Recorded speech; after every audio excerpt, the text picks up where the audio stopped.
सुप्रभात प्रिय विद्यार्थियों। आज जो पाठ हम पढ़ने जा रहे हैं वो एक कविता है जिसका नाम है सूरज क्या सिखलाता है और इस पाठ का नंबर है 11।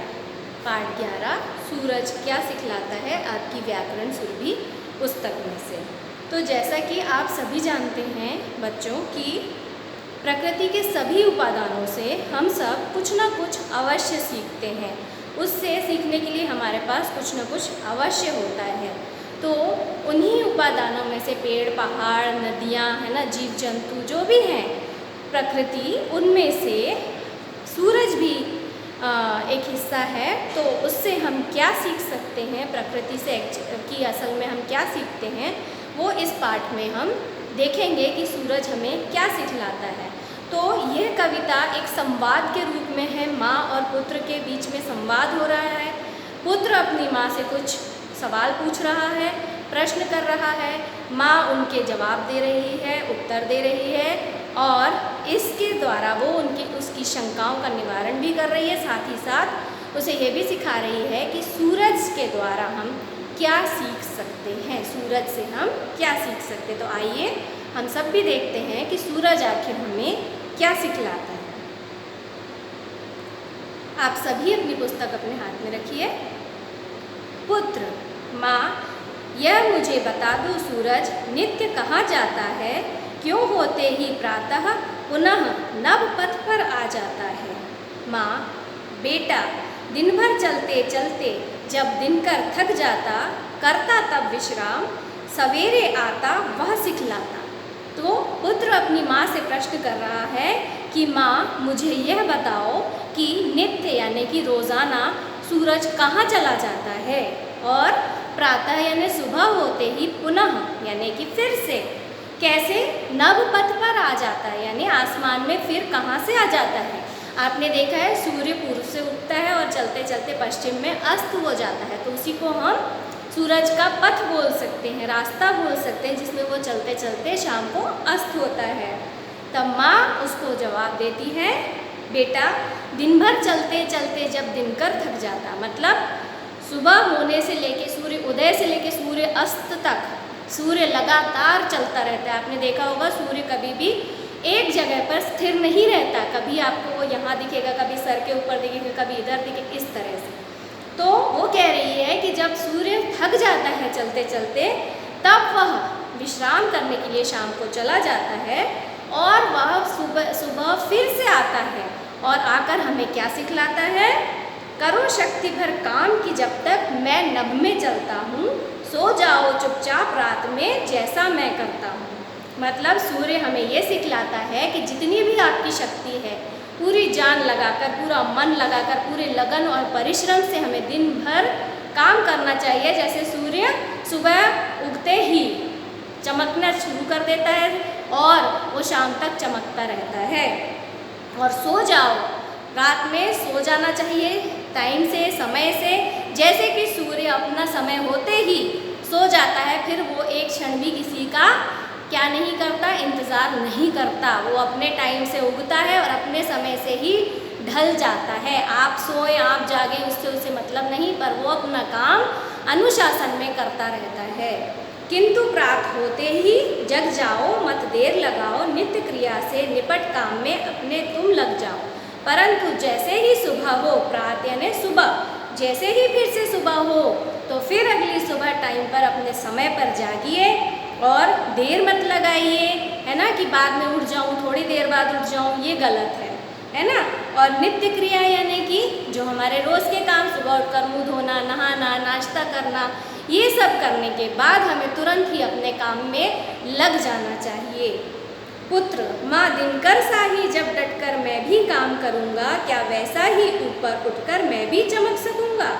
पुत्र फिर पूछता है कि माँ सूर्य जैसे अगर मैं भी सुबह उठते ही साथ काम में लग जाऊँगा और डटकर मन लगाकर पूरी अपनी शक्ति के साथ अगर काम करूँगा, तो क्या सूरज जैसे मैं भी आसमान में चमकूँगा, क्या मेरा नाम भी सूरज जैसे चमक उठेगा। सूरज के जैसे चमकने का ये मतलब नहीं कि हम आप आसमान में चमकने लग जाए, बात ये है हमारा नाम इतना रोशन हो जाए, हमारे माता पिता का नाम रोशन हो जाए। तब माँ उत्तर देती है, बेटा जब तुम काम करोगे तन मन हृदय लगाकर, अपने में विश्वास जमाकर, भय आलस्य भगाकर। तो माँ कहती है कि बेटा जब तुम काम करोगे तन मन हृदय लगाकर, मतलब मन लगाकर, अपना दिल लगाकर, तन मन धन से जब आप अपने काम में जुट जाते हैं तो फिर क्या होता है कि हमारे अंदर एक विश्वास भी पैदा होता है कि हम जो काम कर रहे हैं वो हम कर सकते हैं। विश्वास से हमें हर काम करना है कि ये जो हम काम कर रहे हैं ये इसमें हम सफल ज़रूर होंगे, और नहीं भी हो तो हमें इसके लिए मेहनत कभी छोड़नी नहीं है। अपने मन में हमेशा विश्वास, आत्मविश्वास होना चाहिए हमें। तो हम तन मन लगाकर जब काम करते हैं, अपने में विश्वास जमा कर काम करते हैं, तब और क्या, भय आलस्य भगाकर। सबसे बड़ा हमारा दुश्मन होता है भय, और उससे भी बड़ा होता है आलस्य। ये हमारे शत्रु होते हैं। क्यों? क्योंकि ये हमें कोई भी काम करने से पीछे करते हैं, पीछे हमें ढकेलते हैं। क्योंकि हम जब कोई काम करने जाते हैं और हम सोच के ही डर जाएं, हम परीक्षा देने जाएं सोच के ही डर जाएं, या हम आलस कर जाएं पढ़ने में या कोई भी और काम करने में, तो क्या वो काम कभी पूरा हो सकता है या हम सफल हो सकते हैं? नहीं, कभी नहीं। तो हमको क्या करना है, भय और आलस्य को बिल्कुल अलग रखना है। तब आप क्या पाएंगे, यश पाएंगे, सुख पाएंगे। यश यानी प्रसिद्धि, दुनिया भर में आपका नाम रोशन होगा, और सुख पाएंगे, खुशी पाएंगे। अब विजयी कहलाओगे, मतलब आपके लिए ये कहा जाएगा कि आपने जो काम किया, जो हाथ में लिया काम, उसको आपने पूरा किया, मतलब आप विजयी हुए, मतलब कि आप सफल हो गए उस काम में। चमक उठोगे तब तो तुम भी निश्चय दिनकर साही, तुम्हें देखकर राह पाएंगे भूले भटके राही। तब जब आप ये सारे काम करेंगे, भय आलस्य भगाएंगे, मन से डटकर तन मन से काम करेंगे, तब क्या होगा, जब आपका नाम भी सूर्य जैसे आसमान में चमक उठेगा, है ना, आप भी क्या पाएंगे, आप भी सूरज जैसे चमक पाएंगे। जैसे कि सूर्य चमकता है वैसे भी आपका भी नाम चमकेगा, और आपको देखकर राह पाएंगे भूले भटके राही। यानी कि आपको देखकर जो दुनिया में पथ भ्रष्ट हो गए हैं, जो लोग अपने रास्ते से हट गए हैं, जो अच्छा काम नहीं कर रहे हैं या मेहनत नहीं करना चाह रहे हैं, वो आपको देख के प्रेरित होंगे।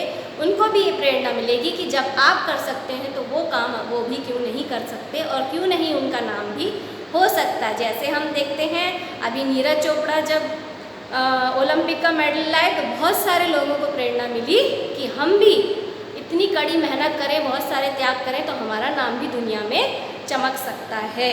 तो इस तरह से आप जब मन लगाकर काम करते हैं तो दूसरे लोग भी आपसे प्रेरणा प्राप्त करते हैं और अच्छा काम करने की ओर अग्रसर होते हैं। तो ये कविता इतनी सी ही थी, ये यहाँ समाप्त होती है। इससे हमने जो सीखा वो आप जानते ही होंगे, बट मैं फिर भी आपको बता रही हूँ कि इस कविता से हमने ये सीखा कि हमें कभी डरना नहीं, कभी आलस नहीं करना, मन लगा के लगन और परिश्रम से काम करना है। जो भी काम हम हाथ में लें उसे बहुत विश्वास के साथ पूरा करने की कोशिश करें और कभी भी हिम्मत नहीं हारें। सबसे बड़ी जो सीख है वो ये है कि सूर्य की तरह हमारा जीवन भी अगर अनुशासित होगा तो हम जीवन में वो सब कुछ पा सकेंगे जो कुछ भी हम पाना चाहते हैं। तो मुझे आशा है कि आपको ये कविता आप समझ आई हो। कुछ नहीं समझ में आया तो मैं कक्षा में आपको इसे और अच्छी तरह समझा सकती हूँ। आप इसे पढ़िए और समझने का प्रयास कीजिए और इससे शिक्षा अवश्य ग्रहण कीजिए, ठीक है ना। तो आज के लिए इतना ही बच्चों, मैं आपसे अब विदा लेती हूँ। नमस्कार।